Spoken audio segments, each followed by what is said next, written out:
"That's him," flight attendant Veronica declared, pointing at Captain Marcus Washington as security escorted him from his own cockpit.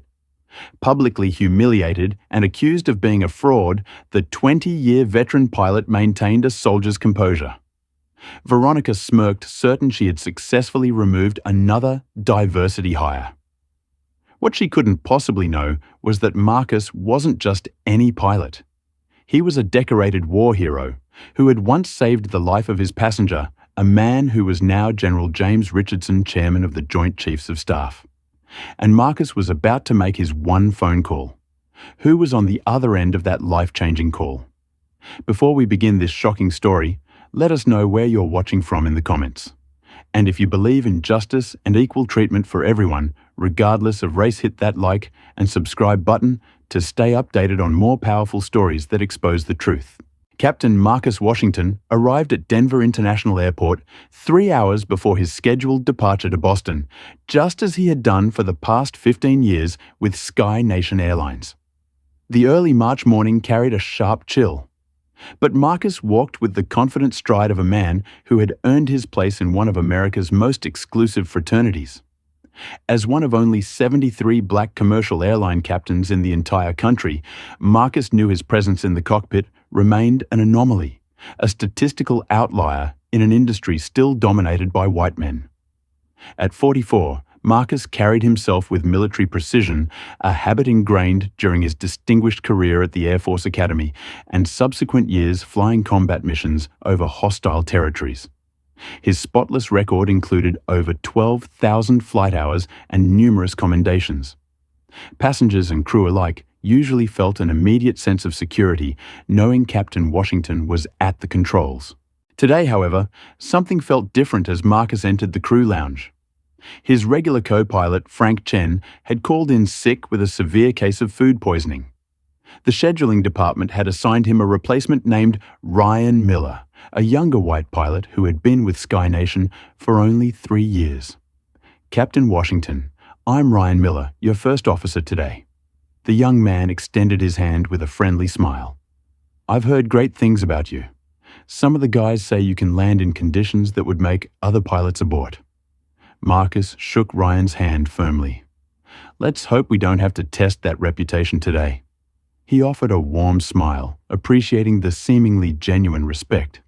As they reviewed the flight plan for Sky Nation Flight 657, Marcus noticed flight attendant Veronica Harding entering the room. At 38, Veronica had been with the airline for over a decade, but Marcus had flown with her only twice before. Something about her demeanor had always struck him as cold, but he had attributed it to her general professionalism. During the pre-flight briefing, Marcus outlined his expectations and safety protocols as he always did. "We're looking at some potential weather across the Midwest, so I want everyone prepared for moderate turbulence about 90 minutes into the flight." Veronica immediately interrupted. "Are we sure that's the right route I flew yesterday?" And the northern corridor was completely clear. Marcus maintained his composure. "The forecast has changed since yesterday. The jet stream has shifted south." Veronica nodded, but made eye contact only with Ryan, as if the information would be more accurate coming from him. Ryan seemed to notice the slight, but said nothing. "Any other questions?" Marcus asked. No one spoke up, but the tension in the room had subtly shifted. Something about Veronica's body language suggested skepticism, rather than the trust that should exist between captain and crew. As they prepared the aircraft for boarding, Marcus noticed other small instances of disrespect. Veronica repeatedly directed operational questions to Ryan rather than to him, despite his captain's stripes clearly indicating who was in command. When the cabin crew brought coffee to the cockpit during preparations, Ryan received his exactly as requested black, with 1 sugar. Marcus's order of coffee with cream came black instead. "Sorry, I must have forgotten how you take it," Veronica said with a smile that didn't reach her eyes. "No problem," Marcus replied professionally, though this was the 3rd time she had forgotten his preference, while remembering Ryan's perfectly. While checking the systems, Marcus overheard Veronica speaking to another flight attendant just outside the cockpit door.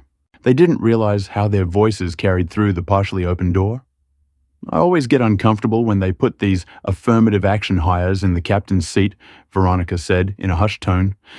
It's like they care more about diversity photos for their annual report than passenger safety.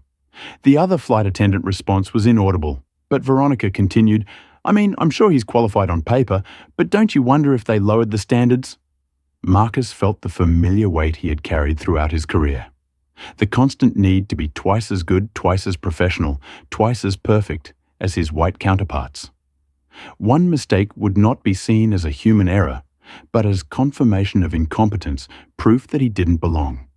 The weather in Denver deteriorated rapidly, causing a 90-minute delay for dicing.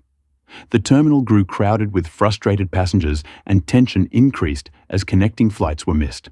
Marcus received several updates from dispatch, each requiring adjustments to their flight plan.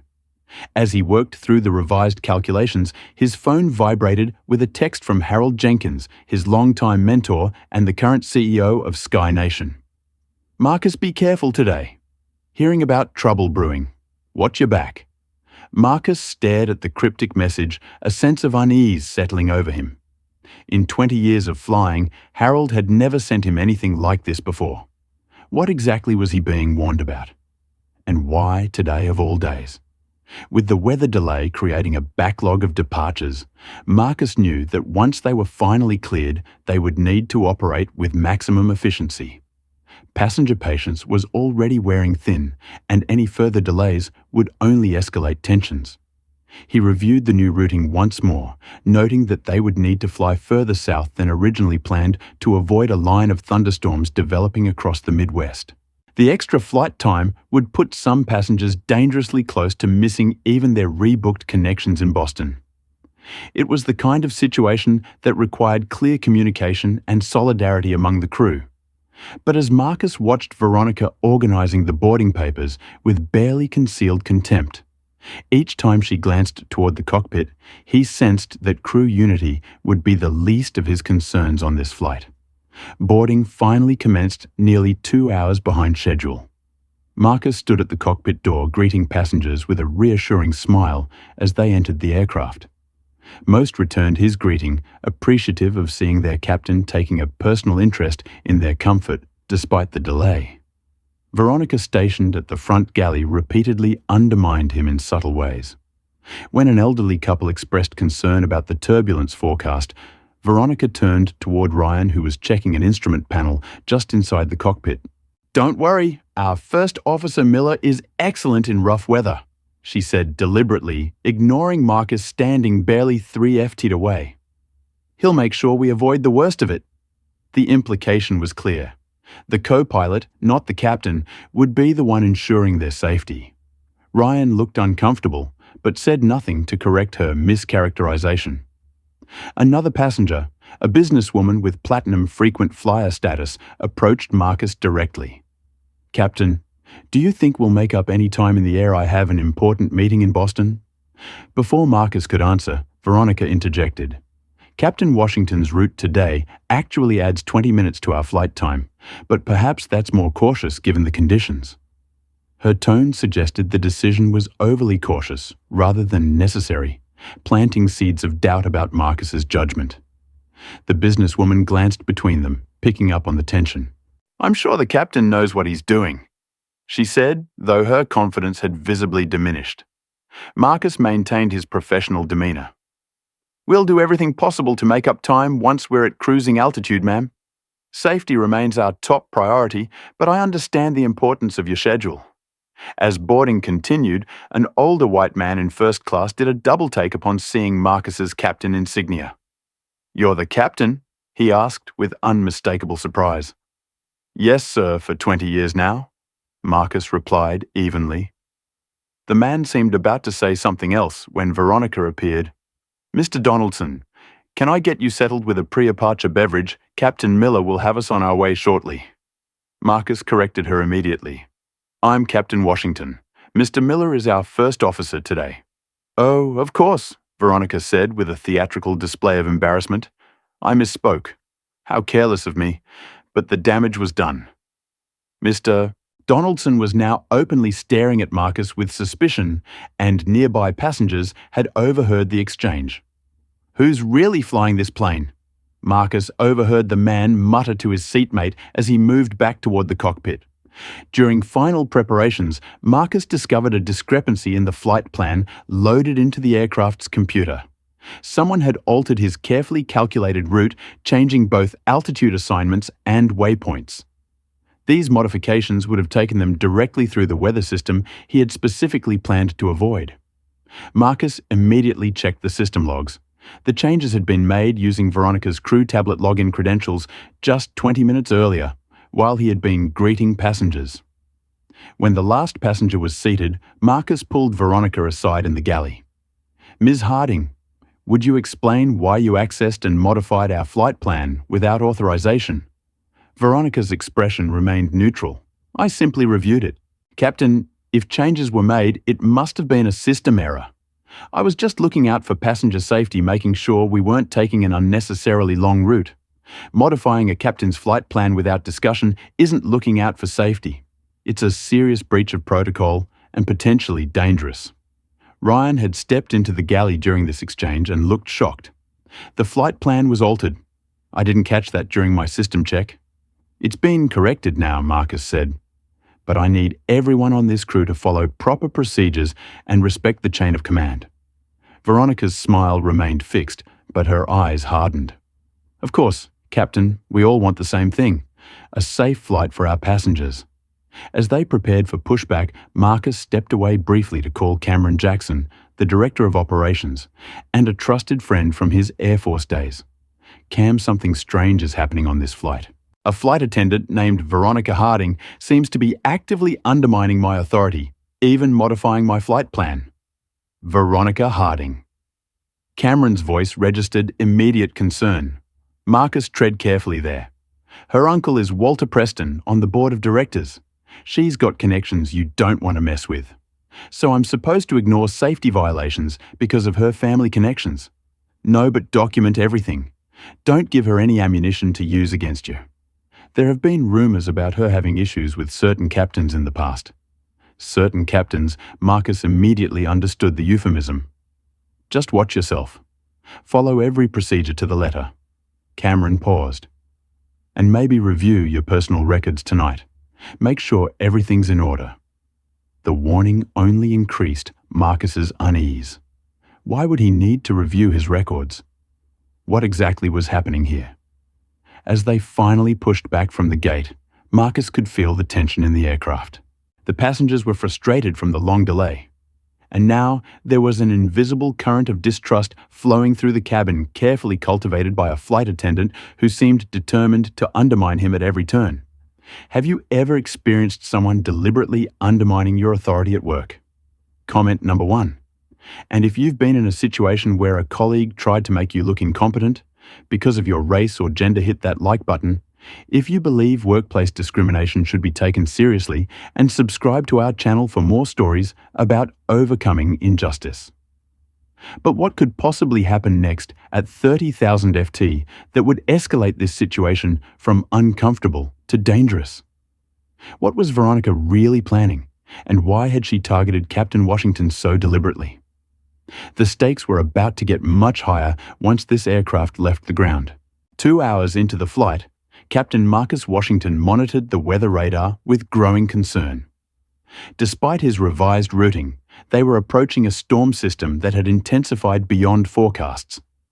Dark red clusters bloomed across his screen, indicating severe turbulence and potential lightning activity.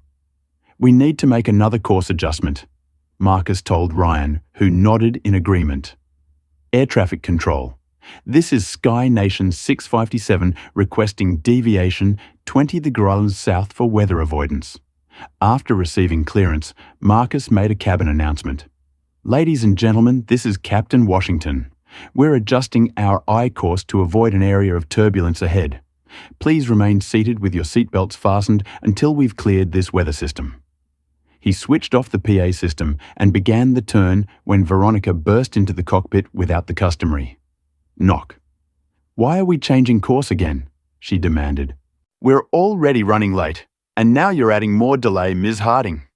We're deviating around a significant weather system," Marcus explained calmly. It's standard procedure without permission. Veronica leaned over to look at the radar screen. That doesn't look so bad. I've flown through worse than that with Captain Henderson last month. Every weather system is different, Marcus stated firmly. And I'd appreciate it if you'd follow proper cockpit entry procedures in the future. Veronica ignored his reprimand and left without closing the door completely. Marcus could hear her voice carrying into the first-class cabin. Another unnecessary delay, folks. Apparently we're taking the scenic route to Boston today. Several passengers looked up with concern, including the influential travel blogger Marcus had recognized during boarding. The man was now typing rapidly on his phone, no doubt sharing Veronica's commentary with his thousands of followers in real time. Should I say something to her? Ryan asked quietly. Let's focus on flying the aircraft. Marcus replied, his jaw tight. That's our primary responsibility. As they navigated around the weather system, the aircraft encountered moderate turbulence despite their cautious routing. The seatbelt sign had remained on, but several chimes from the cabin indicated passenger call buttons being pressed. Suddenly, a priority call came from the rear of the aircraft. Captain, we have a medical situation in row 26. Came the voice of Zoe, another flight attendant. Elderly male passenger experiencing chest pains and difficulty breathing. Any medical professionals on board, Marcus asked, while already beginning to calculate their nearest diversion airport. A nurse is assisting now, Zoe reported. She's asking if we have additional medical equipment beyond the standard kit. Tell her we can patch through to MedLink for physician consultation. Marcus replied, referring to the airline's emergency medical service. Ryan, let's identify our closest suitable airport while we assess the passenger's condition. Marcus maintained perfect control of the aircraft through the turbulence while simultaneously coordinating the medical response. He patched the nurse through to a ground-based physician and prepared for a potential emergency landing at Cleveland Hopkins International Airport. After tense minutes, the nurse reported improvement in the passenger's condition following administration of oxygen and aspirin from the medical kit. The ground physician advised continuing to Boston with monitoring, as diversion might actually delay advanced medical care given their current position. Throughout this dual crisis of weather and medical emergency, Marcus demonstrated exceptional command presence, never raising his voice, yet ensuring every necessary action was taken promptly. The passengers in the know about the medical situation had witnessed true professional excellence. But as the situation stabilized, Veronica was already reshaping the narrative. Marcus overheard her speaking to passengers in the first-class cabin as she served them drinks. Such a shame the poor man had his episode right when we hit that rough air. If we'd stayed on our original routing instead of adding all these detours, we might have missed that turbulence entirely. The implication was clear. Marcus's decision to deviate had somehow caused or worsened the medical emergency. It was a preposterous connection, but Marcus could see it landing with several passengers who nodded in apparent agreement. The travel blogger, whose name badge identified him as Scott Winter's Adventure Travel Summit keynote, was capturing everything, occasionally shooting video of the cockpit door and the ongoing service. Ryan finally spoke up when Veronica entered the cockpit with their mid-flight meal trays. That was inappropriate, what you said to the passengers. The captain's routing decision had nothing to do with that gentleman's condition.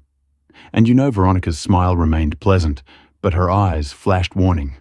I'm just making conversation, First Officer Miller. Passengers appreciate transparency about what's happening on their flight. She leaned closer to Ryan. Besides, between us, wouldn't you have taken the northern route today? The one that wouldn't have put us through that rough patch? Before Ryan could answer, Veronica continued softly. Your performance review is coming up next month, isn't it? Captain Rodriguez speaks very highly of your potential. Would be a shame if anything derailed your track to the left seat. The veiled threat hung in the air. Ryan's face flushed, but he stayed silent as Veronica left the cockpit. He looked at Marcus with a mixture of shame and apology. She's been doing this the entire flight, Marcus said. Don't let her drag you into it. I should have said something sooner, Ryan admitted. I'm sorry. Marcus nodded in acknowledgement, but felt increasingly isolated. The flight had become a battleground where each decision he made was being weaponized against him. Even when he had potentially saved a man's life while skillfully navigating dangerous weather, the narrative was being twisted to paint him as incompetent or even dangerous. As they finally cleared the weather system and the flight smoothed out, Marcus checked his phone during a brief authorized break and found another cryptic text message. "Watch your back. Evidence being manufactured." The warning sent a chill down his spine. What evidence could possibly be manufactured against him? His flying had been textbook perfect despite the challenges. His credentials and qualifications were impeccable. Yet something told him this flight was merely the opening move in a game someone intended for him to lose. As Sky Nation Flight 657 began its descent into Boston Logan International Airport, Captain Marcus Washington completed his pre-landing checks with meticulous precision. Despite the turbulent flight, both literally and figuratively, the approach was textbook perfect, with clear skies and minimal crosswind. Boston approached Sky Nation 657 descending through 10,000 FT for runway 22L. Marcus radioed his voice, calm and professional. In the cabin, passengers had largely settled after the earlier excitement. The elderly passenger who had experienced chest pains was now stable thanks to Marcus's swift coordination of medical resources. Most travelers were simply relieved to be arriving after the weather delays. While Ryan configured the aircraft for landing, Veronica Harding made her move. She slipped into the front galley and removed something from her personal bag, a flight manual page with calculations that appeared to have been hastily and incorrectly completed. The handwriting was a reasonable facsimile of Marcus's, but just different enough to suggest carelessness or incompetence. She had prepared this forgery carefully over several weeks, using samples of Marcus's writing from crew logbooks. With practiced theatricality, Veronica gasped loudly enough for the first-class passengers to hear. "Oh my God," she exclaimed, staring at the paper with exaggerated shock. "Is everything all right?" asked the businesswoman from earlier, now concerned by the flight attendant's apparent distress. Veronica lowered her voice to a dramatic stage whisper. "I've just discovered something concerning, very concerning. I shouldn't say more right now, but..." She glanced meaningfully toward the cockpit. The implication hung in the air like a toxic cloud. Several passengers exchanged worried glances as Veronica hurried to the rear galley, ostensibly to make a phone call. In reality, she was contacting her uncle board member Walter Preston, as well as ground operations at Logan, to report a serious safety concern regarding Captain Washington. By the time Marcus executed a perfect touchdown on runway 22, the trap was already set. As the aircraft taxied to the gate, Marcus noticed unusual activity on the ramp. 3 ground security vehicles were positioned near their arrival gate, along with what appeared to be several airline management personnel. Sky Nation 657 proceed to gate C-17. "Security personnel will meet your aircraft," came the unusual instruction from ground control. "Any reason for the security presence?" Marcus asked, immediate concern in his voice. "Not provided to us, Captain. Just follow standard taxi procedures." As they pulled into the gate, Marcus saw additional uniformed personnel waiting in the jet bridge. Something was very wrong. When the engines were shut down and passengers prepared to deplane, the cabin door opened to reveal 2 airport security officers and Sky Nation's Boston station manager. Captain Washington, the station manager, called out stiffly, "Please step out here immediately." Marcus emerged from the cockpit, maintaining his professional demeanor despite the knot forming in his stomach. Before he could speak, Veronica stepped forward dramatically. "That's him," she declared, loudly ensuring passengers could hear. "I've discovered evidence that Captain Washington falsified his route calculations and possibly his credentials. I believe he endangered this entire flight and everyone on it." The accusation, made publicly in front of deplaning passengers, sent a shockwave through the cabin. Phones immediately came out recording the unfolding scene. Marcus stood stunned as security officers approached him. "Ms. Harding has provided documentation that raises serious concerns." The station manager stated, "We need you to come with us immediately for questioning." "What documentation?" Marcus demanded. "I've done nothing improper whatsoever." Veronica held up the forged flight calculation sheet. This routing would have taken us directly through the storm center we barely avoided. And when I checked the signature against the company records, it doesn't fully match your credential verification forms. It was an absurd accusation. The route they had actually flown was entirely appropriate and executed perfectly, but Veronica had created just enough doubt with just enough evidence to force an investigation. "This is ridiculous," Marcus stated firmly. "I've been a captain with this airline for 15 years with an impeccable record." Passengers were now openly filming the confrontation, including Scott Winters, the travel blogger, whose live stream was already gathering thousands of viewers. Ryan stepped forward from the cockpit. "There's been a mistake. Captain Washington's performance was exemplary throughout this flight. I was right there the entire time, but his voice was drowned out by the growing commotion as more passengers crowded the aisle, alternately expressing concern or outrage based on the limited information they had. "Sir, please come with us now," one security officer insisted, moving toward Marcus with a hand near his restraints. "We can discuss this in private." "Am I being detained?"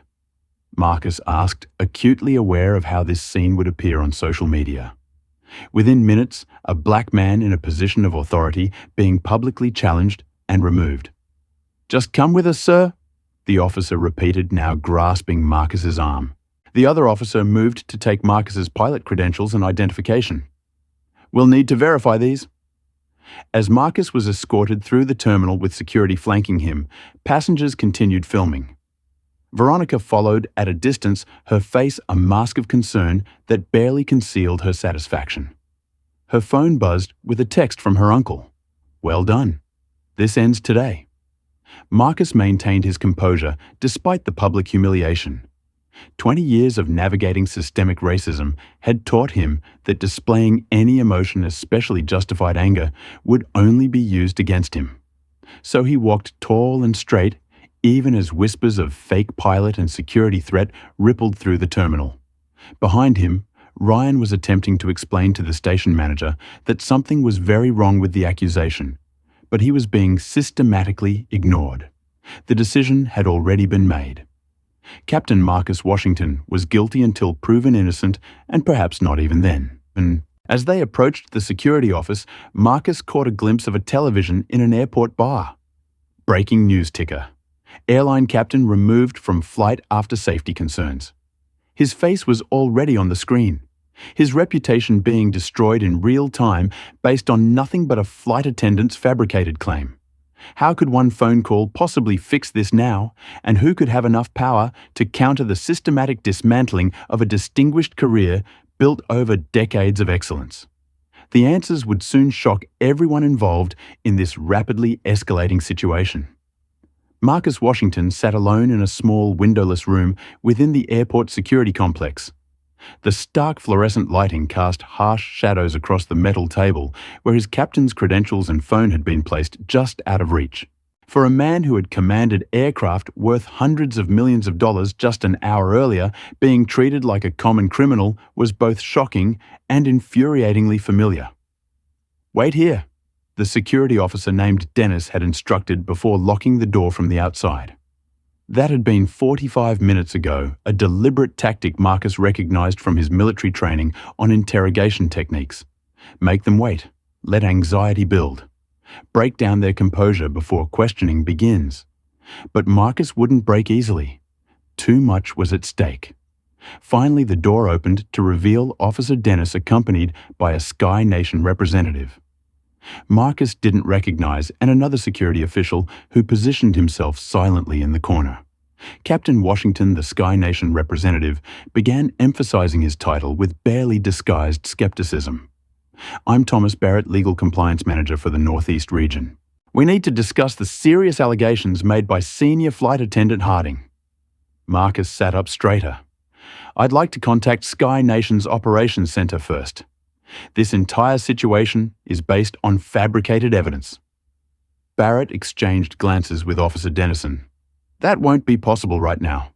Ms. Harding has provided documentation suggesting irregularities with your flight calculations and possibly your credentials." "May I see this so-called evidence?" Marcus asked. Barrett placed a document on the table, the flight planning sheet Veronica had produced. Ms. Harding discovered this in the cockpit. The routing calculations would have taken Flight 657 directly through severe weather, potentially endangering everyone aboard. And the signature, he paused dramatically, doesn't fully match your credential verification forms. Marcus examined the paper without touching it. This isn't my handwriting, and it certainly isn't the flight plan we filed or flew today. This is a forgery. Officer Dennison scoffed audibly. Everyone says that when confronted with evidence, Marcus looked more carefully at Dennison, a sense of recognition forming. Have we met before? Officer A flicker of something crossed Dennis's face. I process hundreds of people weekly, but Marcus remembered now. 3 years earlier, he had filed a complaint against a security officer who had pulled him out of the crew line for additional screening despite his clearly visible captain's uniform and credentials. That officer had been Dennis, who had made Marcus miss his departure slot while subjecting him to questions no white captain had ever been asked. Ms. Harding has given an extensive statement, Barrett continued. She describes multiple instances during today's flight where your decisions raise safety concerns. She also noted discrepancies in how you identified yourself to passengers versus your documentation. That's patently false, Marcus stated firmly. First Officer Miller was in the cockpit with me throughout the flight.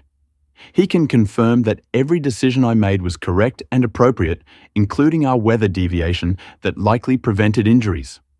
We'll speak with First Officer Miller separately, Barrett replied dismissively. Ms. Harding is a highly respected senior crew member with an unblemished record. And I'm a captain with 20 years of exemplary service, Marcus countered. Why would her word automatically outweigh mine? The question hung in the air, its implicit accusation of bias making Barrett shift uncomfortably. Officer Dennis, however, seemed unfazed. Let's discuss your credentials, Dennis interjected, picking up Marcus's pilot license and FAA medical certificate. Ms. Harding suggests there may be irregularities. My credentials are completely in order, Marcus stated, as they have been for my entire career. We'll need to verify that, Barrett said. In the meantime, you'll remain here while we conduct our investigation. Sky Nation takes safety allegations extremely seriously. I want to contact a lawyer, Marcus stated firmly. Dennis's eyebrows raised. A lawyer? If there's nothing to hide, why would you need an attorney? Because my rights are being violated based on false accusations, Marcus replied evenly. And I know exactly how situations like this can be manipulated. Requesting legal representation doesn't look good. Captain Barrett said, his tone suggesting Marcus had just confirmed his guilt. It suggests consciousness of wrongdoing. It suggests I understand my rights, Marcus corrected. And I'm exercising them. Barrett exchanged another look with Dennis. Very well, but know that Sky Nation is already initiating preliminary suspension procedures pending investigation. Your decision to lawyer up will be noted in the report. As if on cue, the door opened again, and a harried-looking man in a Sky Nation management uniform entered. I'm Daniel Whitaker, Boston Station Manager. Is everything under control here? The subtext was clear. Was the black pilot causing problems? Mr. Washington is being cooperative, Barrett answered, deliberately dropping Marcus's title. But he's requesting an attorney before answering further questions. Whitaker frowned. That complicates things. Our PR team is already fielding calls. The incident is trending on social media. Incident, Marcus asked. You mean the false accusation and public humiliation of a senior captain based on fabricated evidence? Whitaker barely glanced at Marcus. We need to issue a statement immediately. The safety of our passengers is our top priority, and we take all security concerns seriously, etc. The discussion continued as if Marcus weren't present, with Whitaker clearly more concerned about the airline's public image than the destruction of a captain's reputation and career. What about First Officer Miller? Marcus asked, interrupting their PR planning. He witnessed everything on that flight. He's being debriefed separately, Whitaker replied vaguely. What he didn't say was that Ryan Miller was being subjected to intense pressure in another room, with veiled threats about his career trajectory if he didn't corroborate at least some aspects of Veronica's story. Young pilots with families and mortgages were particularly vulnerable to such tactics. Captain Washington Whitaker finally addressed him directly. Given the serious nature of these allegations, you're being placed on immediate administrative suspension pending full investigation. You'll need to surrender your company ID and secure credentials now. On what grounds? Marcus demanded. You haven't even completed a basic investigation. It's standard procedure when safety allegations are made. Barrett interjected smoothly. Nothing personal, but it was personal. Deeply, intentionally personal. Marcus recognized the pattern that had played out countless times throughout his career and the careers of other black professionals who dared to succeed in spaces traditionally reserved for white men. As the suspension paperwork was placed before him, Marcus made a critical decision. He would sign nothing and say nothing further without representation, but he would request one phone call not to family or even to a lawyer, but to someone whose voice could cut through this entire charade. Before I consider signing anything, I'm entitled to a phone call, Marcus stated firmly. Officer Dennis looked to Barrett, who nodded reluctantly. One call supervised. I'll need privacy for this call, Marcus insisted. It's to my attorney, a half-truth that served his purpose. 5 minutes. Dennis conceded, clearly unhappy with the request. And we'll be right outside. When they finally left him alone with his phone, Marcus didn't hesitate. He didn't call the airline's operations center or the pilots' union or even his family. Instead, he dialed a number few would recognize, one he hadn't used in nearly 5 years, but had memorized for situations where all other options had failed. Have you ever been in a situation where you were misjudged based solely on your appearance or background? Comment number 1. If you've ever been unfairly accused of something you didn't do because of prejudice, hit that like button. If you believe in standing up for yourself, even when the system is stacked against you. And subscribe to our channel for more stories of courage in the face of injustice. But who could Marcus possibly call that would have the power to overcome such a coordinated attack on his career and reputation? What connection from his past could possibly save him now? And how far would Veronica and her allies go to destroy him once they realized he wasn't surrendering quietly? The phone rang 3 times as Marcus Washington waited, acutely aware that his entire career and reputation hung in the balance. A lifetime of excellence reduced to this moment. Richardson answered a commanding voice. General, this is Captain Marcus Washington. Sir, I apologize for the unexpected call, but I'm invoking Cobalt Protocol. There was a brief pause. Location and situation, son. Boston Logan Airport Security Office. Being detained under false accusations regarding my pilot credentials and performance. Orchestrated attempt to end my career, sir. Understood. Stand fast, Captain. 15 minutes. The call ended abruptly. Marcus sat down the phone just as Officer Dennison opened the door. Time's up, he announced with satisfaction. Your lawyer coming to save you. Something like that. Marcus replied calmly. What Officer Dennison couldn't know was that the man Marcus had just called wasn't an attorney. General James Richardson was the current chairman of the Joint Chiefs of Staff, the highest-ranking and most senior military officer in the United States Armed Forces, and the principal military advisor to the President. Few people knew that. 12 years earlier then, Major Marcus Washington had been temporarily assigned to fly a classified mission over Afghanistan when their aircraft was hit by enemy fire. With exceptional skill, Marcus had managed a perilous landing in hostile territory. Then, with their extraction delayed by weather, he had led a defensive operation that saved the lives of everyone aboard, including then Colonel Richardson. The said mission remained classified, but the bond forged between the two men was unbreakable. The Cobalt Protocol was their private arrangement for an emergency where one needed the other's help without bureaucratic delays. In all these years, Marcus had never invoked it until today. Exactly 14 minutes after the call, Barrett's phone rang. The change in his expression as he listened to the caller told Marcus everything he needed to know. Yes, sir. Yes, he's here. No, sir. I wasn't aware of his background. Yes, sir. Immediately. Barrett ended the call looking pale. That was the FAA regional administrator. They're sending representatives immediately, and he swallowed hard. The chairman of the Joint Chiefs of Staff's office also called them directly about this matter. Dennis looked stunned. The Joint Chiefs, what the hell is going on? I have no idea. Barrett admitted his earlier confidence evaporating. But we've been instructed to return Captain Washington's credentials immediately and treat this as a top priority national security matter. Within minutes, the atmosphere in the detention room transformed completely. Marcus's belongings were returned with awkward apologies. Whitaker, the station manager, reappeared with a completely different demeanor. Captain Washington there appears to have been a serious misunderstanding.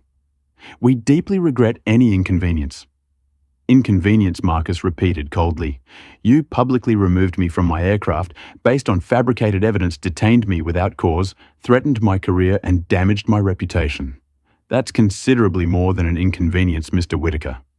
Before Whitaker could respond, the door opened to admit two stern-faced FAA officials and a military aide in full-dress uniform. Captain Washington. The aide addressed him directly. General Richardson sends his regards. These FAA officials will be conducting an immediate investigation into today's events. The General has requested you remain in Boston until this matter is resolved. A hotel suite has been arranged for you. The military aide handed Marcus a card with a direct line to the General's office. For any further issues, sir, the security officers and airline representatives who had been so dismissive of Marcus minutes earlier now stood awkwardly silent, aware that they had severely misjudged the man they'd been mistreating. M. Veronica Harding needs to be interviewed as part of this investigation, Marcus stated firmly. She deliberately fabricated evidence and made false accusations. Ms. Harding will be located and interviewed immediately, one FAA official confirmed, along with all crew members from your flight. Word of Marcus's sudden reversal of fortune spread quickly. Veronica was enjoying a celebratory drink with several sympathetic crew members when she received an urgent call from her uncle. What the hell did you do? Preston demanded without preamble.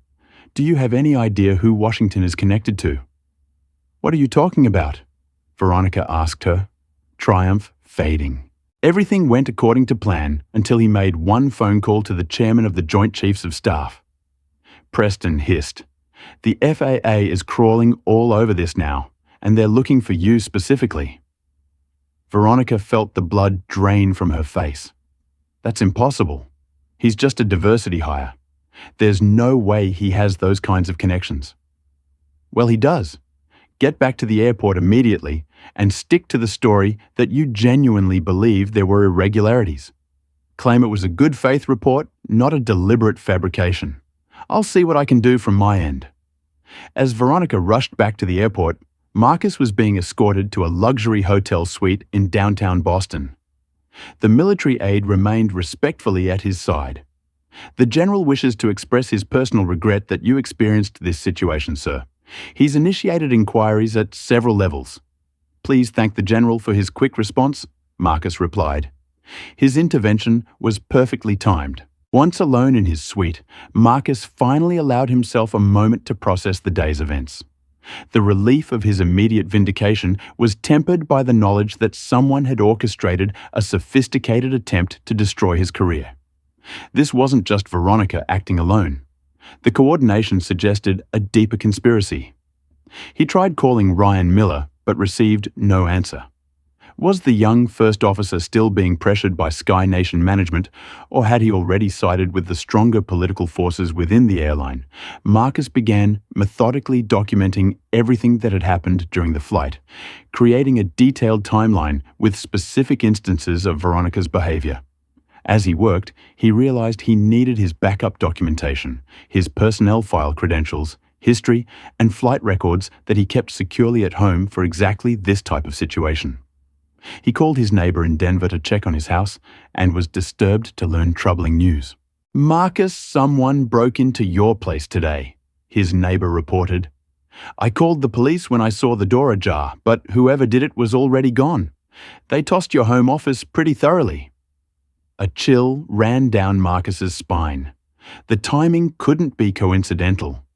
Whoever was behind this attack on his career had anticipated he might have evidence to defend himself and had moved to eliminate it.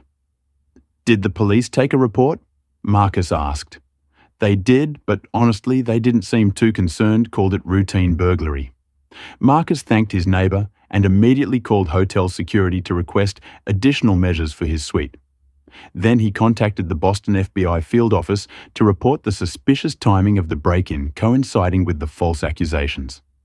A quick check of the hotel security cameras revealed that the hall monitoring system outside his room had mysteriously malfunctioned for a 20-minute period shortly after his arrival. A clear indication that whoever was targeting him had extensive resources and connections. As night fell over Boston, Marcus realized this was far from over. He had survived the initial ambush thanks to his connection to General Richardson, but his opponents were already regrouping. They had underestimated him once. They wouldn't make that mistake again. His phone buzzed with a message from an unknown number. Sky Nation HQ tomorrow, 9:00 a.m. Board representatives will be present. Come alone. Marcus stared at the message, understanding its implications. This had just escalated from a flight attendant's false accusation to a corporate-level confrontation. Tomorrow, he would face the real power behind Veronica Harding's attack, and they would be fully prepared. He would need to be ready too. The Sky Nation corporate headquarters in Boston occupied the top 5 floors of a gleaming downtown skyscraper. Marcus Washington arrived precisely at 8:45 a.m., dressed in his full captain's uniform despite being technically on administrative leave. He understood the psychological importance of presenting himself as the senior professional he was, not as someone defending against accusations. The reception area on the 38th floor featured massive photographs of Sky Nation aircraft soaring through azure skies. Marcus couldn't help but notice that every pilot visible in these promotional images was white. Captain Washington. The receptionist greeted him with practiced neutrality. They're expecting you in the Horizon Conference Room, 15th door on your left. As Marcus walked the long corridor, he mentally prepared for what awaited him. General Richardson had called earlier that morning. They'll try to intimidate you with numbers and corporate speak, the general had advised. Stay focused on the facts. We've got people looking into both Harding and her uncle. There's definitely something there. The Horizon Conference Room turned out to be an impressive space with floor-to-ceiling windows offering panoramic views of Boston Harbor. More telling than the view, however, was the composition of people waiting inside. 8 executives, all white, all male, all wearing nearly identical dark suits, sat along one side of a massive mahogany table. Their physical arrangement made clear this was not a discussion among equals, but something closer to a tribunal. Captain Washington, thank you for joining us, began the man at the center, whom Marcus recognized as Calvin Foster, Sky Nation's Chief Operating Officer. Please have a seat. Marcus took the single chair positioned opposite the row of executives, noting the deliberate power dynamic this created. I understand there was some confusion yesterday regarding Flight 657. Foster continued with corporate understatement. We're here to clarify the situation. Is confusion how you characterize the fabrication of evidence against a senior captain and his public removal from an aircraft based on false accusations? Marcus asked calmly. Foster's smile tightened. We're still gathering facts, Captain. Ms. Harding has provided her perspective on the events which raised legitimate safety concerns that required immediate action. And has First Officer Miller provided his perspective? Marcus inquired. He was in the cockpit throughout the flight and witnessed Miss Harding's behavior firsthand. A brief exchange of glances among the executives told Marcus that Ryan had indeed given testimony, and it likely hadn't aligned with Veronica's version. We've spoken with First Officer Miller. Another executive confirmed without elaborating. We're considering all available information, including the fact that Ms. Harding deliberately forged flight documentation to support her false claims, Marcus pressed. That's a serious accusation, Captain Foster replied. Ms. Harding is a valued employee with 12 years of exemplary service. And I am a captain with 20 years of exemplary service, numerous combinations, and an unblemished safety record, Marcus countered. Yet her word was immediately accepted over mine. I wonder why that might be. The unspoken question hung in the air. No one seemed eager to address the obvious racial component of the situation. A large screen at the end of the conference room flickered to life, revealing the face of Walter Preston, Sky Nation board member, and Veronica Harding's uncle joining remotely. Gentlemen, I apologize for not being there in person. Preston began without acknowledging Marcus directly. I've reviewed the preliminary reports regarding yesterday's incident. Preston was in his 60s with silver hair and the confident demeanor of someone accustomed to wielding power without challenge. While I appreciate Captain Washington's service, this situation raises concerns that cannot be ignored. Perhaps an administrative leave would be appropriate while we conduct a thorough review. Administrative leave based on what evidence Mr. Preston Marcus asked directly. The forged document Ms. Harding produced has already been proven fraudulent by FAA investigators. Preston's expression hardened.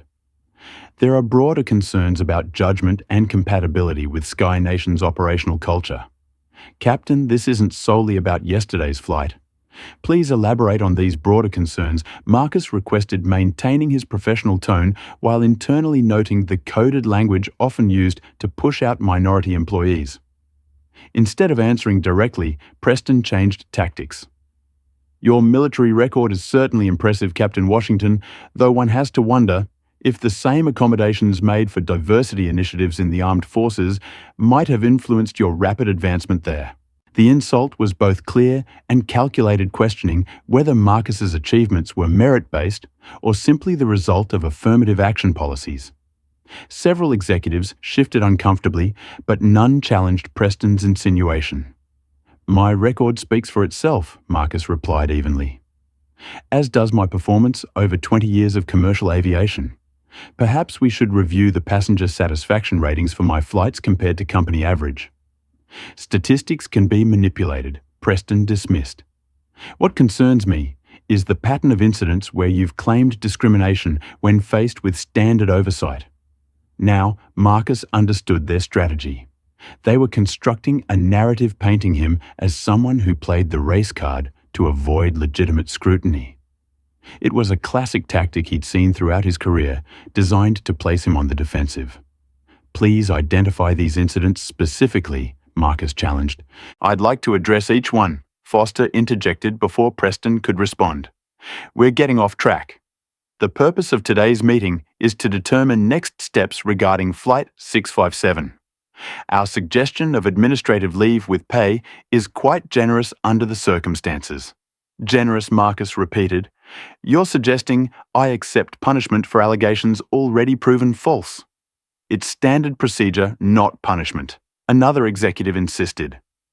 Marcus decided to change tactics. I've taken the liberty of compiling some interesting statistics about Sky Nation, he said, removing a folder from his briefcase. In the past 5 years, 7 black pilots have been pushed out of the airline following disciplinary actions or performance concerns. In each case, the initial complaints came from the same group of flight attendants, including Ms. Harding. The executives exchanged uneasy glances as Marcus continued. Additionally, despite Sky Nation's public commitments to diversity, the percentage of black pilots has actually decreased over the past decade while increasing industry-wide at your competitors. Preston's face had reened on the video screen. Where did you obtain this information? These are internal personnel matters. I've been building these statistics for years, Mr. Preston. Black aviation professionals tend to share information about which airlines genuinely support diversity and which merely pay lip service to it. Before Preston could respond, the conference room door opened and a young black woman in a Sky Nation flight attendant uniform entered tentatively. I apologize for interrupting, she said. I was told to deliver these documents to Captain Washington immediately. All eyes turned to the newcomer as she handed Marcus a sealed envelope. No one had authorized this interruption, and the confusion among the executives was evident. Thank you, Ms. Marcus read her name tag. M. Williams. Zoe Williams, sir. She confirmed with a subtle nod that conveyed much more than mere courtesy. As she turned to leave, she whispered, Check your email right away. The interruption had broken the momentum of Preston's attack. Marcus seized the opportunity to reset the conversation. Gentlemen, let me be clear. I will not accept administrative leave or any other punitive measure based on false accusations.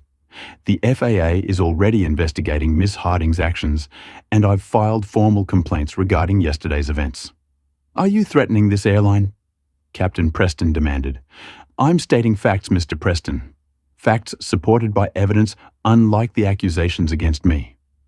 The meeting continued for another hour, becoming increasingly tense as Marcus refused to accept any arrangement that implied wrongdoing on his part. Throughout, he maintained perfect professionalism, never raising his voice or showing anger, despite the increasingly transparent attempts to force him out. When the executives finally called for a break, Marcus checked his email as Zoe had suggested. There, he found a message from an anonymous address containing a trove of internal Sky Nation documents, including a list titled Pilot Retention Priority that clearly categorized aviators by race with troubling notations next to the names of minority pilots. More damning still were email exchanges between Veronica Harding and other flight attendants discussing strategies for documenting concerns about specific black pilots to create paper trails for eventual termination. Zoe had apparently been secretly collecting evidence of systemic discrimination for months. As Marcus reviewed these documents, his phone buzzed with a text from General Richardson. Preston's financials show interesting connections to pilot training schools that have been sued for discrimination. Keep pressing. Reinforcements coming. When the executives reconvened expecting to continue wearing down Marcus's resistance, they found him transformed. No longer just defending himself, he was now armed with evidence of a systemic problem that extended far beyond his individual case. The power dynamic in the room had shifted, though none of the executives yet realized just how dramatically the tables had turned. The luxury hotel suite that served as Marcus Washington's temporary command center was becoming crowded. What had begun as a simple meeting with Zoe Williams to discuss her evidence had evolved into something far more significant, an informal coalition of minority Sky Nation employees who had individually been suffering in silence. Now, united by Marcus's stand against the system. I never thought I'd actually meet you in person, admitted Jamal Turner, a maintenance supervisor who had been repeatedly passed over for promotion despite perfect evaluations. You're kind of a legend among black aviation professionals. I'm just a pilot trying to do my job, Marcus replied modestly, though he recognized the responsibility that came with his visibility. Zoe Williams, the young flight attendant who had risked her career to help him, was methodically organizing digital evidence on her laptop. At 28, she radiated a quiet determination that reminded Marcus of himself 20 years earlier. Veronica didn't just target you, Captain Zoe explained. I've documented 6 other black pilots who were forced out after she filed complaints against them. It's always the same pattern. She claims safety concerns or unprofessional behavior creates just enough documentation to trigger an investigation, and then the airline's review process does the rest. And her uncle makes sure the outcome is what she wants, added Carlos Rodriguez, a dispatcher who had witnessed the aftermath of several such campaigns. What made you start collecting this evidence? Marcus asked Zoe. She paused, her expression darkening. My father was a pilot for Continental in the 90s. He faced the same kind of systematic push-out that's happening here. He fought it alone and lost everything, job reputation, eventually even his health. I promised myself I'd never stand by and watch it happen to someone else. A knock at the door interrupted them. Marcus checked the security peephole, surprised to see Ryan Miller, his first officer from Flight 657, standing nervously in the hallway. When Marcus admitted him, Ryan looked relieved but anxious. I'm sorry I didn't reach out sooner, he began immediately. They kept me in debriefings for hours trying to get me to corroborate Veronica's story. Did you? Marcus asked directly. Ryan shook his head emphatically. No, sir. I told them exactly what happened. Your flying was exemplary. Your decisions were correct. And Veronica was actively undermining you throughout the flight. But he hesitated. I don't think they were writing down everything I said. They weren't, Zoe confirmed. I have access to the interview transcripts. Your statements were heavily edited before being added to the official record. Ryan looked shocked, then angry. They can't do that. They've been doing it for years, Carlos responded. This isn't new. It's just never been documented before. Marcus studied Ryan thoughtfully. You're taking a risk by being here. Why? Ryan straightened his posture. Because what happened was wrong, sir. I was raised to stand up for what's right. But on that flight, I froze. I let Veronica bulldoze you because I was afraid for my own career. I won't make that mistake again. Marcus nodded appreciatively. Allyship from white colleagues was rare and valuable in these situations. Thank you, Ryan. Your testimony could be crucial. As the evening progressed, more Sky Nation employees arrived. Some in person, others joining virtually. They shared stories, compared notes, and began building a comprehensive picture of a troubling pattern throughout the airline. It's not just Veronica, explained Ila Patel, a veteran gate agent. She's part of an informal group that calls themselves Traditional Aviation Values. They don't advertise their existence, but they're dedicated to keeping aviation the way it's always been. Which means white and male, Jamal added bluntly. Marcus's phone buzzed with an encrypted message from one of General Richardson's aides. Multiple victims identified across 3 airlines. Same Mo Preston connection confirmed to all cases. The pattern was becoming clearer. This was larger than one flight attendant's prejudice or even one airline's culture. Walter Preston appeared to be at the center of a coordinated effort spanning multiple carriers. As they continued mapping connections, Carlos received an alert on his phone. "Captain, you need to see this," he said urgently, pulling up a tabloid website. The headline made Marcus's stomach tighten. Disgraced pilot's military record questioned. Sources reveal incidents omitted from official files. The article contained fabricated stories about Marcus's military service, including allegations of reprimands that had never occurred. Most disturbing was the inclusion of details that could only have come from someone with access to military personnel systems. "They're escalating," Marcus observed grimly. "This isn't just about pushing me out of Sky Nation anymore. They're trying to destroy my entire reputation." Even as they processed this development, Zoe received a text from a neighbor. "Captain, they vandalized your home in Denver. Racial slurs spray-painted on your garage door." The room fell silent. The attack had moved beyond professional to deeply personal. Ryan broke the silence. "You need protection, sir. This isn't just corporate politics anymore." Marcus nodded already, texting General Richardson about the escalation.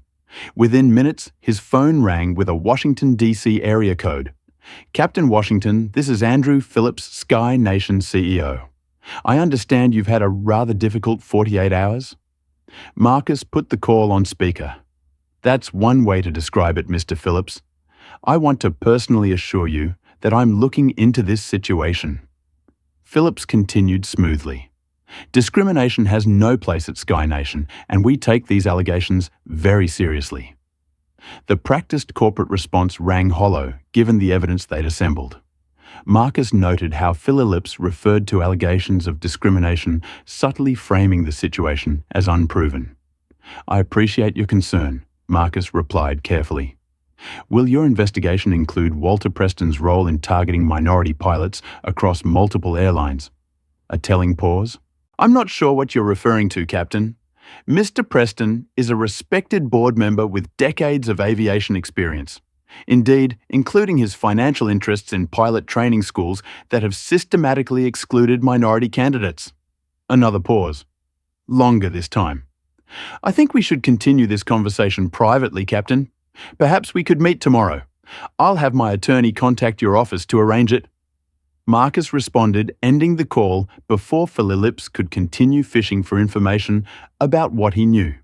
"He's feeling you out," Zoe observed, "trying to determine how much evidence you have." "And who else knows about it?" Carlos added. By midnight, their coalition had grown to 15 current and former Sky Nation employees, each contributing pieces to the puzzle. They identified other victims of Veronica's schemes across multiple airlines, all following the same pattern, all connecting eventually to Walter Preston's sphere of influence, as the others finally departed, promising to continue their work remotely. Marcus received a concerning text from Ryan, who had left earlier. "Being followed after leaving your hotel, black SUV tinted windows, taking evasive action." Minutes later, Zoe discovered her Sky Nation email access had been revoked. Carlos found his scheduling system login similarly disabled. They know we're organizing, Marcus concluded. They're moving to isolate us and cut off our information sources. He didn't share his more troubling thought if they were willing to vandalize his home and follow his allies. What other lines were they prepared to cross? Have you ever been part of forming an alliance against injustice? Comment number 1. If you've ever joined forces with others to stand up against discrimination in your workplace or community. Hit that like button if you believe in the power of unity against systemic racism. And subscribe to our channel for more stories about brave people fighting back against powerful systems. But as Marcus and his allies gathered evidence, the forces against them were mobilizing too. How far would Preston and his network go to protect their power? What would happen when Zoe returned to work, now identified as a whistleblower? And could their hastily formed alliance withstand the full pressure of corporate power, determined to silence them? Marcus Washington had spent his entire career navigating the subtle and not so subtle barriers facing black professionals in aviation. He had always chosen his battles carefully, often accepting minor indignities to preserve the larger goal of advancing in an industry that remained stubbornly resistant to change. But as he sat across from Andrea Chen, a respected aviation journalist who had flown in specifically to meet him, Marcus knew he was abandoning a lifetime of cautious navigation for a far riskier strategy. "Captain Washington, what you're describing is explosive," Andrea said, reviewing the notes from their 2-hour interview. "Systematic discrimination, coordinated efforts to push out minority pilots, falsification of records. Are you absolutely certain you want to go public with this? The industry will close ranks against you." Marcus considered her warning. His attorney had advised against speaking to the media, suggesting they pursue remedies through legal channels first.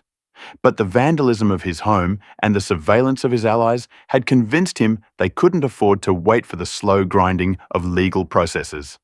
"Ms. Chen, this isn't just about saving my career anymore. There are pilots who've already lost their livelihoods because of this system. There are qualified candidates who never got the chance to fly because Preston's flight schools rejected them based on race. This has to stop." Andrea nodded, respecting his decision.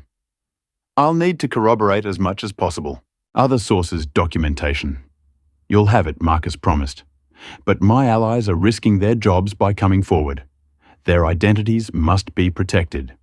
Within 48 hours, Andrea's article appeared in Aviation Professional Quarterly, a respected industry journal with substantial influence among airline executives, regulators, and pilots. The piece was meticulously researched and measured in tone, but its content was devastating. Systematic discrimination alleged at major airlines. Veteran captain exposes coordinated effort to remove minority pilots. The article detailed the pattern of targeted harassment, the role of Veronica Harding and her uncle Walter Preston, and the broader implications for the industry. It included anonymized testimonies from other victims and statistics showing the declining representation of black pilots at airlines where Preston had influence. The story exploded beyond aviation circles. Major news outlets picked it up, placing a spotlight on an industry that had largely avoided scrutiny of its diversity practices. Social media amplified the conversation with hashtags like flying while black trending nationally. Sky Nation's initial response was corporate damage control. Their PR department issued a carefully worded statement. Sky Nation Airlines takes allegations of discrimination extremely seriously. We are conducting a thorough investigation into the concerns raised by Captain Washington.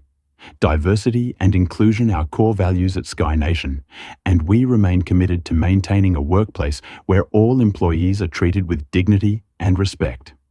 But behind the scenes, Walter Preston was orchestrating a vicious counterattack. He had underestimated Marcus once. He wouldn't make that mistake again. The first salvo came in the form of selectively edited cockpit recordings from Marcus's previous flights. Though airline protocols strictly protected such recordings, someone with high-level access had extracted snippets of Marcus's voice from various flights and spliced them together to make him sound unprofessional and temperamental. These doctored recordings were leaked to friendly media outlets with headlines questioning Marcus's judgment and temperament. "Is this the man you want flying your plane?" Sky Nation released a statement that carefully distanced itself from the leak while simultaneously giving it credibility.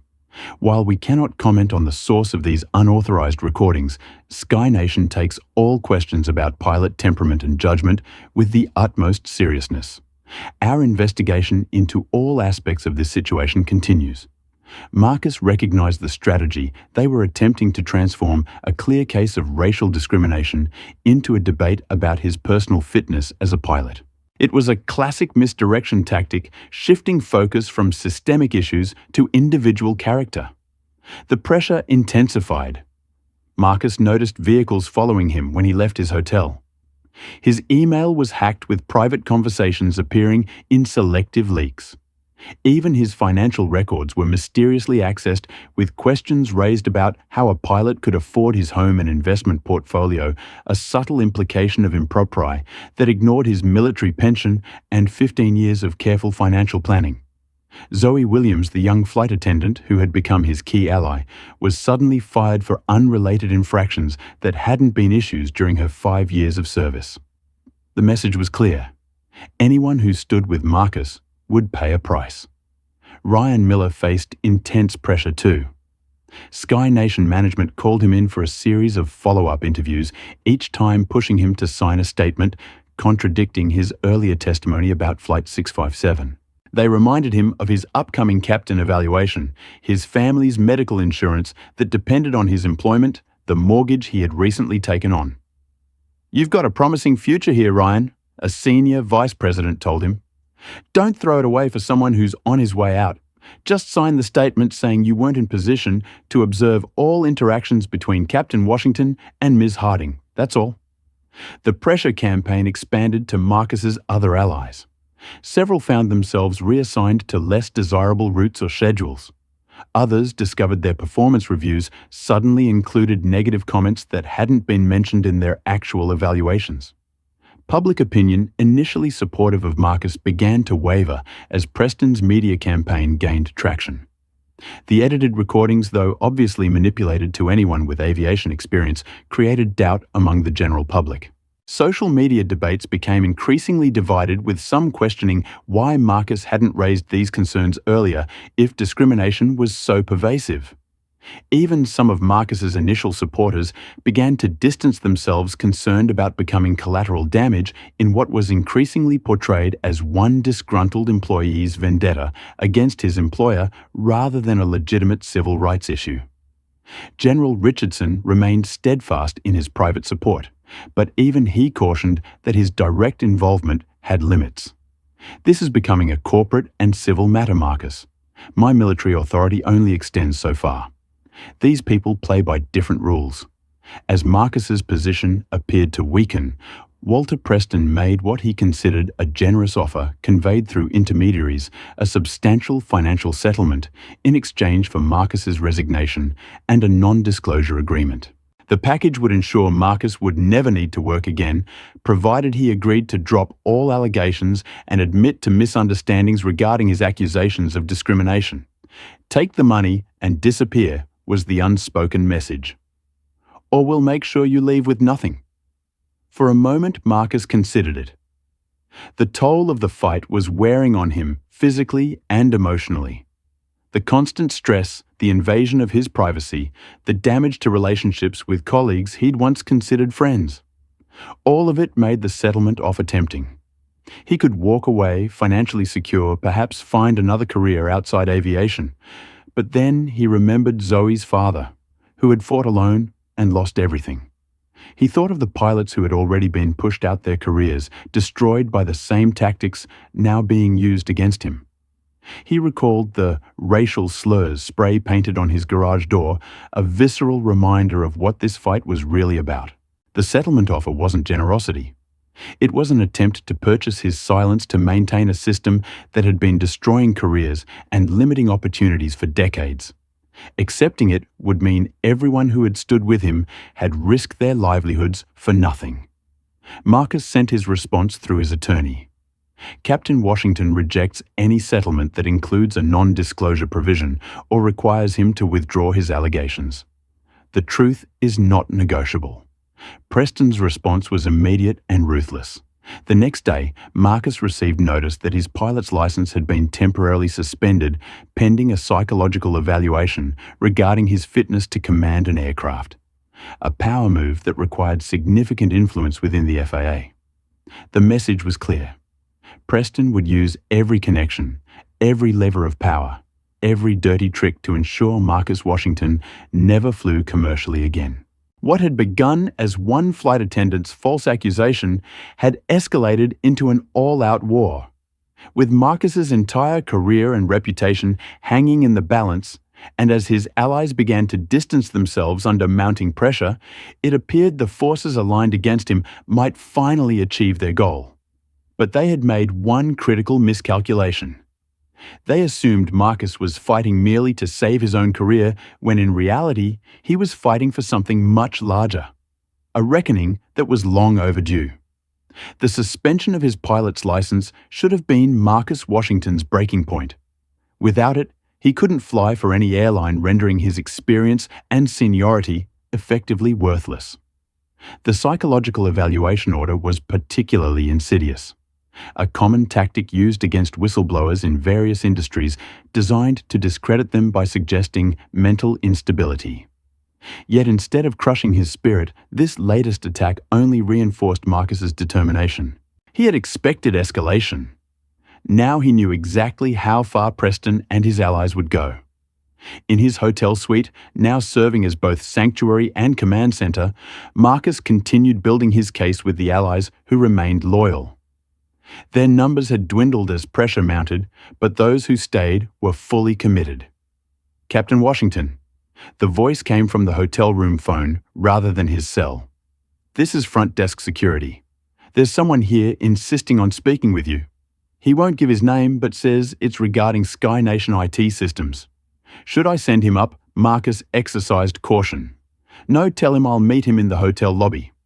15 minutes later, Marcus sat in a corner of the busy lobby, positioned to observe all entrances while remaining visible to hotel security. A nervous-looking young man in his early 30s approached, constantly glancing over his shoulder. "Captain Washington?" he asked quietly. "I'm Derek Simmons. I work in Sky Nation's IT security department." Marcus studied him carefully. "How can I help you, Mr. Simmons?" "It's how I can help you." Derek replied, his voice barely above a whisper. "I've been monitoring the system access logs as part of my job. Someone's been going through your records, altering data, creating false documentation retroactively." "Veronica Harding?" Marcus asked. "Higher up. I've traced the access to terminal IDs used exclusively by executive-level management." Derek glanced around nervously. "There's more. Ms. Harding has a history of filing reports specifically targeting minority crew members. The pattern is obvious once you look for it." "Can you prove this?" Marcus asked. Derek nodded. "I've been documenting everything, but there's something else you need to see." He slid a flash drive across the table.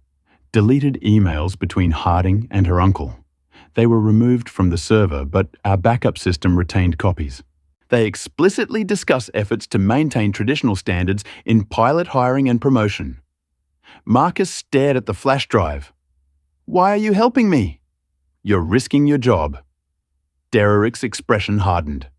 "My brother was a pilot for American dark-skinned Latino. He faced the same kind of systematic push-out 5 years ago. Preston was on their board too back then. My brother never recovered professionally. He stood to leave. Check you're secure. Email in an hour. I'll send more documentation." This unexpected alliance opened a flood of new evidence. Derek provided server access logs showing systematic review and alteration of Marcus's records dating back months before Flight 657. More importantly, he revealed a larger conspiracy spanning multiple airlines. The emails between Veronica and Preston explicitly referenced their efforts to maintain standards and preserve aviation culture across the industry, a thinly veiled reference to keeping cockpits predominantly white and male. They mentioned specific pilots targeted for removal, with Veronica serving as Preston's eyes and ears in the cabin. Most damning were documents showing Preston's financial connections to 3 major pilot training mines, all with suspiciously low admission rates for minority candidates. Preston had recently blocked a Sky Nation initiative to partner with historically black colleges to increase pilot diversity, citing maintenance of rigorous standards as his reason. With Derek's help, Marcus and his remaining allies mapped a network of influence that extended far beyond Sky Nation. Preston had systematically placed former colleagues and like-minded executives throughout the industry, creating a nearly invisible barrier to advancement for minority pilots. As they compiled this evidence, Marcus divided it into 3 secure packages.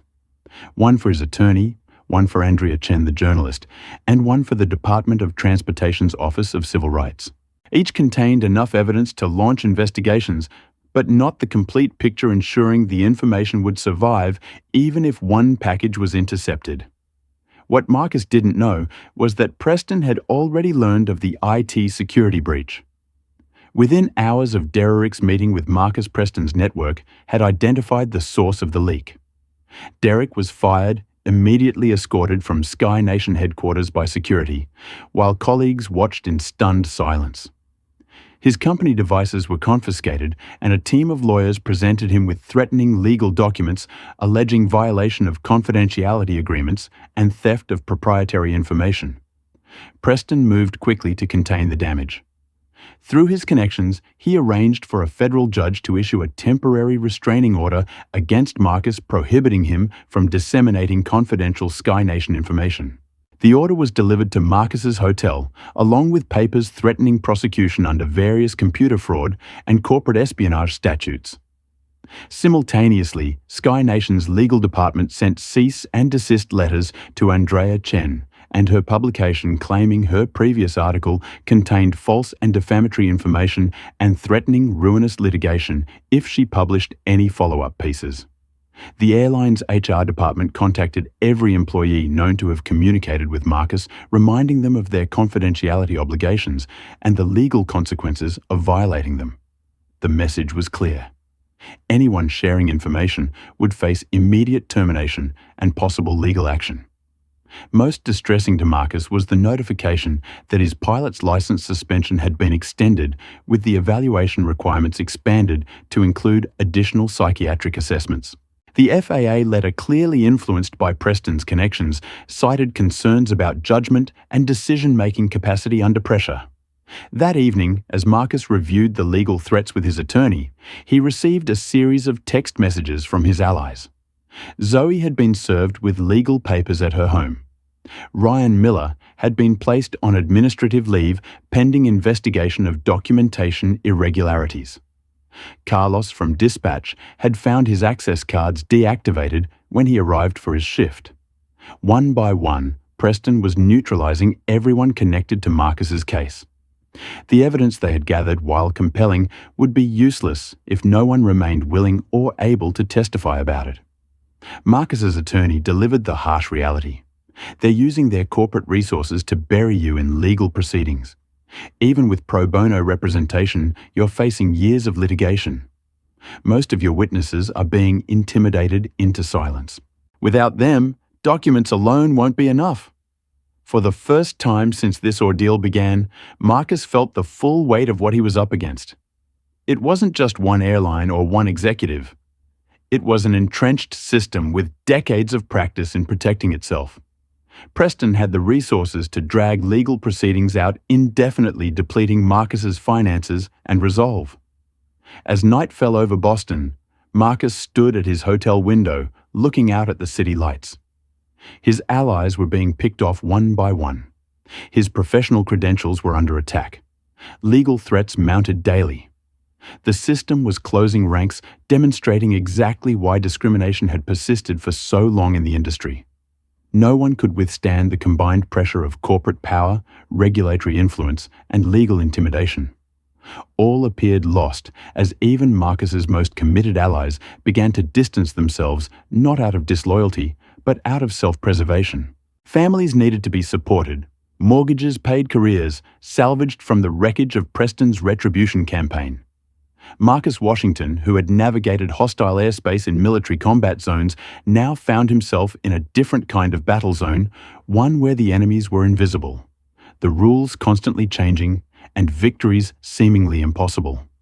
But as he had learned during his military career, sometimes the moment when defeat seems most certain is precisely when one must execute the most audacious strategy. And Marcus had been developing such a strategy from the moment he realized the true scope of what he was fighting against. Tomorrow would determine whether that strategy would lead to total defeat or an unprecedented victory that could transform the industry forever. The morning of the final hearing arrived with the weight of inevitability. Sky Nation had scheduled what they termed a conclusive review of Captain Marcus Washington's case, ostensibly to determine his future with the airline. In reality, everyone involved understood this was to be the formal execution of his career, the carefully orchestrated termination of a pilot who had dared to challenge the system. The corporate headquarters gleamed in the morning sun as Marcus arrived dressed impeccably in his full captain's uniform despite his suspended status. The security guards eyed him with a mixture of curiosity and weariness as he presented his credentials. They had clearly been briefed about him. "Captain Washington," the receptionist greeted him with professional detachment. "The boardroom is prepared for your hearing, 14th floor." Marcus nodded his thanks, maintaining the calm demeanor that had sustained him through combat missions and countless flights through turbulent skies. Today would require all of his discipline and focus. The boardroom was arranged like a courtroom. On one side sat an impressive array of Sky Nation executives and legal counsel. Walter Preston occupied the central position at the table, having flown in specifically for this occasion rather than participating remotely. His presence signaled the importance he placed on personally witnessing Marcus's professional demise. "Captain Washington," Preston began with false cordiality, "we appreciate your promptness. This proceeding is being recorded for internal purposes only. Do you have legal representation today?"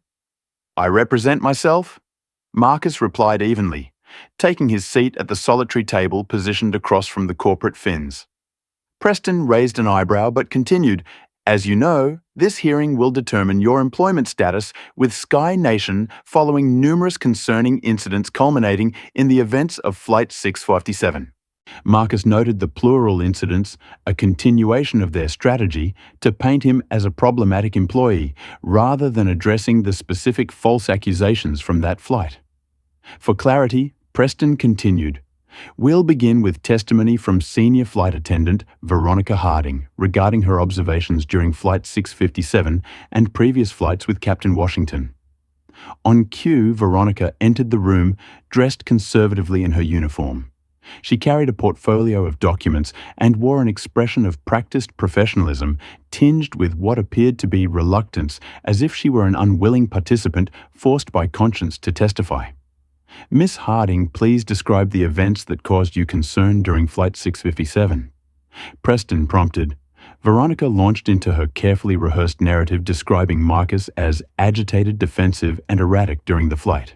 She claimed his weather deviation decisions had been unnecessary and potentially dangerous, that he had been dismissive of crew input, and that she had discovered calculation errors that raised serious concerns about his preparation. "And this wasn't the first time you'd observed such behavior from Captain Washington," Preston asked leadingly. "Unfortunately, no," Veronica replied with feigned regret. "I've noted similar incidents on previous flights, though never quite as concerning as on Flight 657.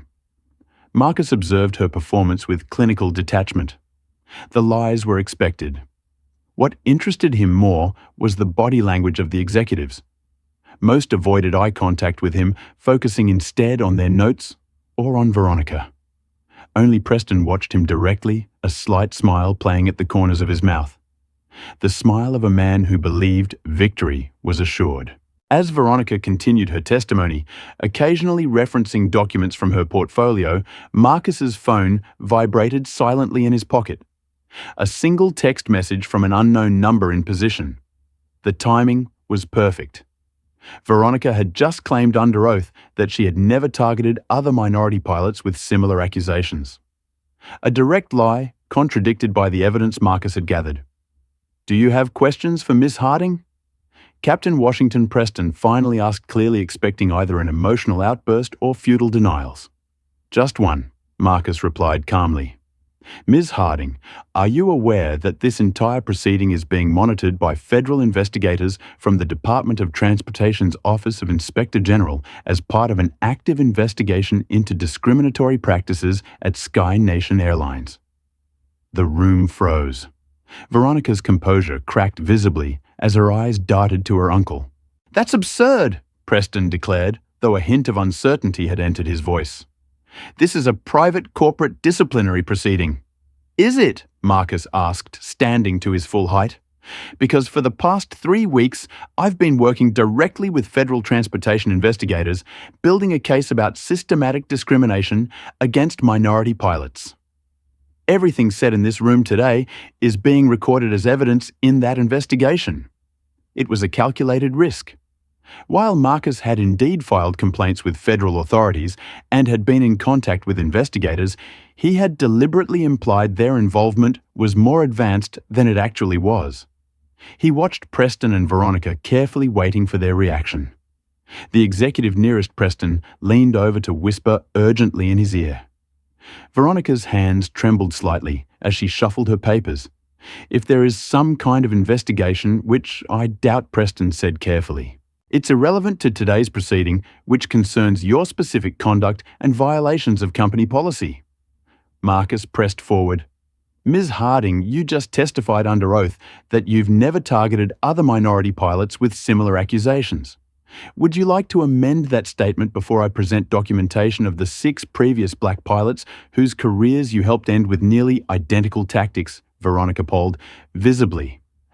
I never said I was simply reporting legitimate safety concerns, like the concerns you expressed in emails to your uncle, where you explicitly discussed strategies for removing pilots who didn't fit the traditional profile of Sky Nation aviators." Preston slammed his hand on the table. "This meeting is suspended pending legal consultation. Captain Washington, you are dismissed." "Actually, I'm not," Marcus replied with quiet authority. "Federal aviation regulations prohibit interference with an active safety investigation, which is what I've initiated regarding the falsification of flight documents by Ms. Harding. It was another calculated move invoking regulations that might not precisely apply, but creating enough uncertainty to keep the proceedings going." Marcus needed just a few more minutes. "This is preposterous." Preston sputtered, his composure finally cracking. "There is no investigation. This is a transparent attempt to—" The boardroom door opened, interrupting Preston mid-sentence. 2 men and a woman in business attire entered, displaying federal credentials. "Walter Preston, I'm Special Agent Davis with the Department of Transportation Inspector General's Office. These are Agents Patel and Rodriguez. We're here as part of an ongoing investigation into allegations of discriminatory practices and safety protocol violations at Sky Nation Airlines. The timing couldn't have been more perfect." Marcus had indeed filed formal complaints weeks earlier, but hadn't known if or when investigators would respond. His gambit in the meeting had been designed to unsettle Veronica and Preston enough to reveal something incriminating before any actual intervention. The arrival of federal agents now transformed his strategy from desperate bluff to masterstroke. Preston's face flushed crimson. "This is a private corporate matter. You have no jurisdiction here." "Actually, we do," Agent Davis replied evenly. "Airlines operate under federal certificates and are subject to federal civil rights laws. We have warrants to seize specific records related to pilot evaluation and disciplinary procedures." As he spoke, additional agents entered with document boxes and digital forensic equipment. The Sky Nation executives looked to their legal counsel in panic. While Veronica appeared on the verge of collapse, Ms. Harding. Agent Patel approached her directly. "We'd like to ask you some questions about communications between you and Mr. Preston regarding pilot evaluation criteria and reporting procedures." Something in Veronica snapped. Perhaps it was the pressure of the moment, or the sudden realization that she might face federal charges for evidence tampering and false reporting. Whatever the cause, she made a critical error. Uncle Walter only wanted to maintain standards, she blurted. He said the quality of pilots had declined since they started pushing diversity quotas. We were just protecting the industry's traditions. The room fell silent. Preston stared at his niece in disbelief, while Marcus carefully controlled his expression. Veronica had just confessed to the conspiracy in front of federal agents and a room full of witnesses. Preston moved quickly to damage control. My niece is clearly distressed and confused. Any conversations we had were about legitimate safety and performance standards, not race or gender. Then you won't mind us reviewing your communications, Agent Rodriguez replied, producing a specific warrant for Preston's company devices and accounts. Preston's hand moved subtly toward his suit jacket pocket where his phone was visible. Agent Davis noticed immediately. Please don't touch your phone, Mr. Preston. Attempting to delete evidence would constitute obstruction. As you federal agents began the process of securing documents and devices, chaos erupted in the boardroom. Executives huddled with legal counsel. Veronica began sobbing quietly, and Preston's face alternated between rage and calculation as he sought some way to salvage the situation. In the midst of this chaos, Veronica made her final play. Desperation driving her to self-preservation. It was all his idea, she said loudly, pointing at her uncle. He told me which pilots to target. He said it was for the good of the airline. I was just following orders from a board member. Preston's face contorted with fury. You treacherous little. He caught himself aware of the federal agents documenting every word. Marcus Washington stood calmly in the center of the storm he had created, watching years of systematic discrimination finally exposed to the light. The struggle was far from over. Legal battles would surely follow, and Preston's connections remained powerful, but the wall of silence had been irrevocably broken.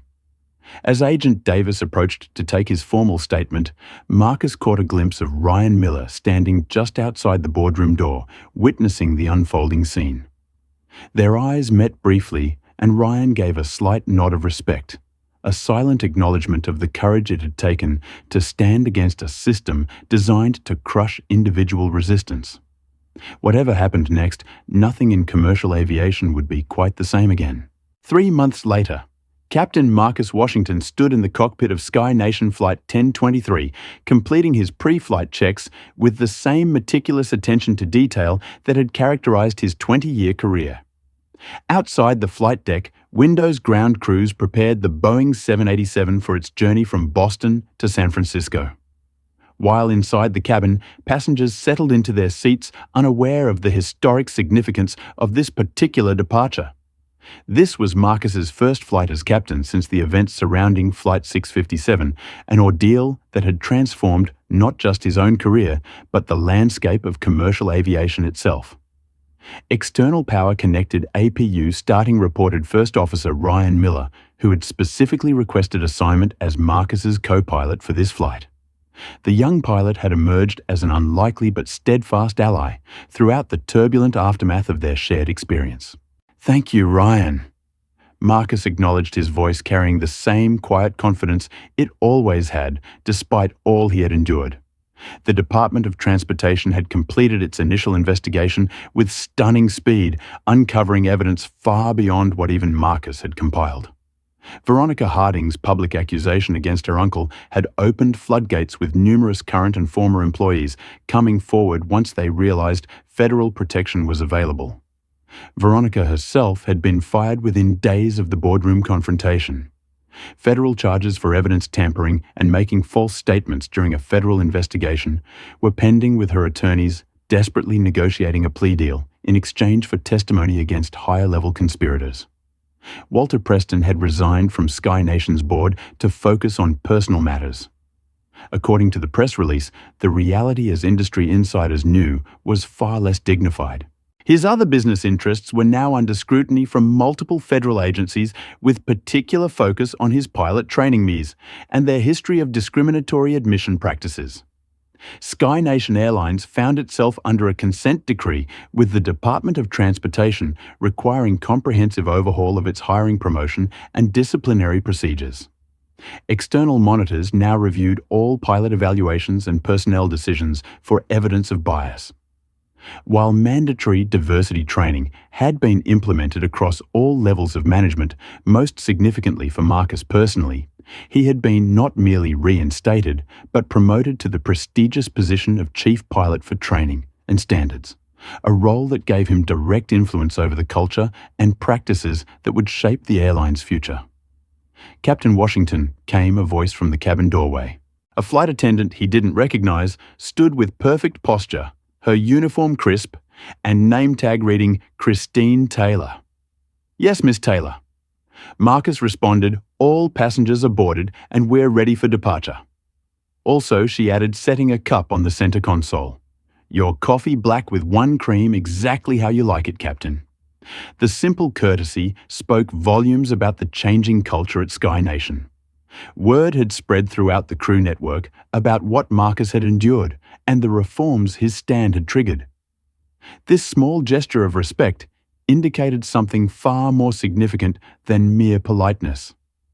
"Thank you, Christine," Marcus replied with a warm smile. As they completed final preparations for pushback, Marcus's phone chimed with a message, a rare event in the disciplined environment of his cockpit. Checking quickly before powering down the device, he saw it was from General Richardson. "Congratulations on your return to the skies. Captain, the President has signed the executive order establishing the Transportation Equity Commission. Your appointment as aviation sector representative will be announced next week. Well done, son."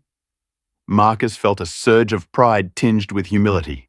The commission would have real power to address systemic discrimination across all transportation industries, from airlines to railways to shipping. His experience would help shape policies affecting thousands of transportation professionals for decades to come. "Everything all right, Captain?" Ryan asked, noting Marcus's momentary distraction. "Better than all right, Ryan," Marcus replied, powering down his phone. "Let's fly." As the powerful engines spooled up and the aircraft began its pushback, Marcus reflected on the journey that had brought him to this moment. The false accusation on Flight 657 had nearly destroyed his career, but instead had become the catalyst for industry-wide change. Zoe Williams had been reinstated with back pay and now headed Sky Nation's new diversity initiative, transforming her years of documenting discrimination into concrete reform proposals. The young IT specialist Derek Simmons had received federal whistleblower protection and a new position with the FAA's Systems Integrity Division. Most surprisingly, several white pilots had approached Marcus privately in recent weeks, sharing their own observations of discriminatory practices they had witnessed but felt powerless to challenge. The culture of silence was slowly giving way to one of accountability. "Sky Nation 1023, you are cleared for takeoff. Runway 22. Right came the controller's voice through their headsets. "Sky Nation 1023 cleared for takeoff." 22 right, Marcus confirmed, advancing the throttles smoothly. As the aircraft accelerated down the runway, gathering speed for its ascent into clear blue skies, Marcus felt a profound sense of closure. The battle had left scars, certainly days and nights of doubt, personal attacks, and moments when victory seemed impossible. But in persevering, he had accomplished something far greater than merely saving his own career. The plane lifted gracefully into the air, climbing away from Boston Logan Airport, where just months earlier he had been publicly humiliated and detained. Now he returned not as a victim, but as a pioneer. His vindication complete, and his influence expanded beyond anything he could have imagined. Banking gently westward towards San Francisco, Marcus gazed out at the limitless horizon. For a black boy who had grown up staring at planes overhead, dreaming of someday commanding one, the journey had been longer and harder than it should have been. But today, that journey continued on a trajectory that would help ensure others faced fewer barriers pursuing the same dream. Passing through 10,000 FT, Captain Ryan reported, "Beautiful day for flying." "Indeed it is," First Officer Miller Marcus replied with quiet satisfaction. "Indeed it is." As Sky Nation Flight 1023 climbed toward its cruising altitude, it carried not just passengers and cargo, but a powerful message about justice, perseverance, and the possibility of transforming even the most entrenched systems from within. 4. Captain Marcus Washington. The sky had never looked more limitless, nor the future more promising. Justice at long last had taken flight. Captain Marcus Washington's journey teaches us powerful lessons about courage, systemic discrimination, and the power of principled resistance. His story shows that fighting injustice often requires extraordinary perseverance in the face of overwhelming opposition. When confronted with racism, Marcus didn't just defend himself. He exposed an entire system designed to exclude people based on race. The story highlights how discrimination often operates through seemingly legitimate concerns about standards and qualifications when the real agenda is maintaining traditional power structures. Veronica and Preston's actions reveal how prejudice can hide behind professional protocols and corporate policies. We also learn the crucial importance of allies and evidence. Marcus succeeded because he methodically documented everything, built a coalition across racial lines, and secured powerful support. Ryan Miller demonstrates that being an ally sometimes means risking your own position of privilege to stand for what's right. Perhaps most importantly, this story teaches us that systemic change rarely comes from working quietly within broken systems. Real transformation often requires brave individuals willing to challenge the status quo publicly, even at great personal risk. Marcus could have taken the settlement and walked away wealthy but silent. Instead, he chose the harder path of structural reform. The airline industry in this story represents many professional spaces where diversity is discussed, but discrimination persists. Marcus's victory wasn't just personal vindication. It created pathways for others facing similar barriers. Sometimes the most important changes come when one person refuses to accept injustice as just the way things are. Have you ever witnessed discrimination in your workplace or stood up against unfair treatment? We'd love to hear your experiences in the comments below. Has anyone ever falsely accused you because of your race or background? Comment justice if you believe in fighting for equality in all professional spaces. If this story moved you or made you think differently about workplace discrimination, please hit that like button and subscribe to our channel for more powerful stories about overcoming injustice. Share this video with someone who needs encouragement to stand up for what's right. Thank you for watching. Flight attendant accuses a black pilot of lying. Then he makes one call and she's fired on the spot. Remember, real change happens when brave individuals refuse to accept discrimination as normal. Together, we can create workplaces and communities where everyone is judged by their character and competence, not by their